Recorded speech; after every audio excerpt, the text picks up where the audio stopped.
বিএনপির যে কেন্দ্রীয় কমিটি আছে, উনি বিএনপির কেন্দ্রীয় কমিটির জাতীয় নির্বাহী কমিটির একজন অন্যতম সদস্য। 2, উনি আমাদের বাংলাদেশ জাতীয়তাবাদী দল বিএনপি শুধু যুক্তরাষ্ট্র, যেখান থেকে গণতন্ত্রের সূতিকার, যেখান থেকে গণতন্ত্রের উৎপত্তি, যেখান থেকে সারা পৃথিবীতে গণতন্ত্রের সবক দেওয়া হয়, সেই রাষ্ট্র, সেই মহান রাষ্ট্র, যে রাষ্ট্র সারা পৃথিবী নিয়ন্ত্রণ করে, আমাদের আমরাও সেই বলার মধ্যে আছি। সেই সুদূর আমেরিকায় এমন একজন মানুষ যিনি 15 বছর নিবেদিতভাবে সভাপতির দায়িত্ব পালন করেছেন। 2, উনি আন্তর্জাতিক বিশ্বে এই 11 সরকার থেকে শুরু করে 24-এর গণঅভ্যুত্থান আমাদের জাতীয়তাবাদী দল বিএনপি সংগঠন আছে, উনি তার সভাপতির দায়িত্ব পালন করেছেন। এমন একজন ব্যক্তি আমাদের এখানে আসলো, জীবনে প্রথম আসলো, ভোট দৌড় প্রতিযোগিতা দেখার জন্য কালিয়ার উদ্দেশ্যে যাত্রা করলো। সেই মানুষটাকে আমরা বাঁচাতে পারলাম না, তাকে হাতুড়ি পিটা করা হলো হাতুড়ি বাহিনী দ্বারা।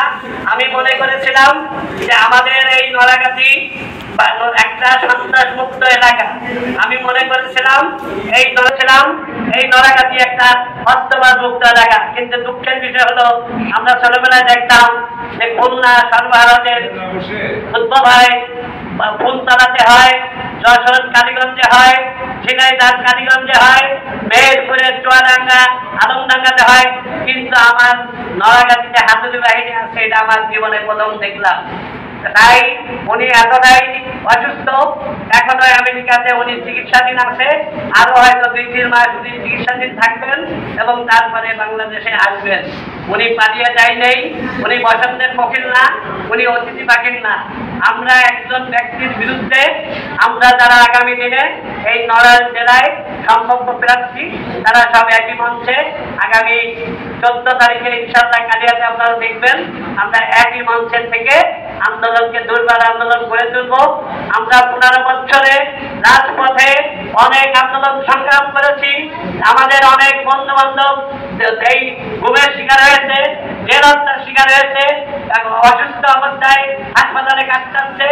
15 বছর যাদের দ্বারা নির্যাতিত হয়ে আমরা বিএনপি জাতীয়তাবাদী দল এতটা ক্ষতিগ্রস্ত হলো, কিন্তু আজকে এসে কি দেখি, 5ই আগস্টের পরে আমার যে বিএনপির লোক, বিএনপির কর্মী, বিএনপির নেতা, যারা 15 বছর বাড়ি ঘরে থাকতে পারে নাই, আজকে দুঃখের বিষয়, অত্যন্ত পরিতাপের বিষয়, আজকে দেখতে হচ্ছে যে এই 5ই আগস্টের পরে আমার বিএনপির কর্মীরাও আবার বাড়ি ঘর ছাড়া হয়ে গেল। মানে 15 বছরও বাড়িতে থাকতে পারলো না, 5ই আগস্টের পরও বাড়িতে থাকতে পারলো না।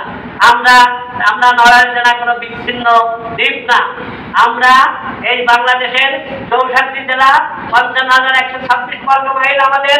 আমরা প্রত্যেকটা জায়গা থেকে এর আওয়াজ তুলবো এবং এই যে নব্য ফ্যাসিস্ট আমাদের এখানে এসেছে, আমরা এই নব্য ফ্যাসিস্টকে যতক্ষণ পর্যন্ত নড়াইল থেকে বিতাড়িত না করতে পারবো, তখন আমরা রাজপথে থেকে একসাথে অভিন্ন থেকে কাঁধে কাঁধ মিলিয়ে ঐক্যবদ্ধভাবে আমরা দুর্বার আন্দোলন করে তুলব। এই দুর্বার আন্দোলনের মাধ্যমে এই নব্য ফ্যাসিস্টের এখান থেকে বিদায় হবে ইনশাআল্লাহ।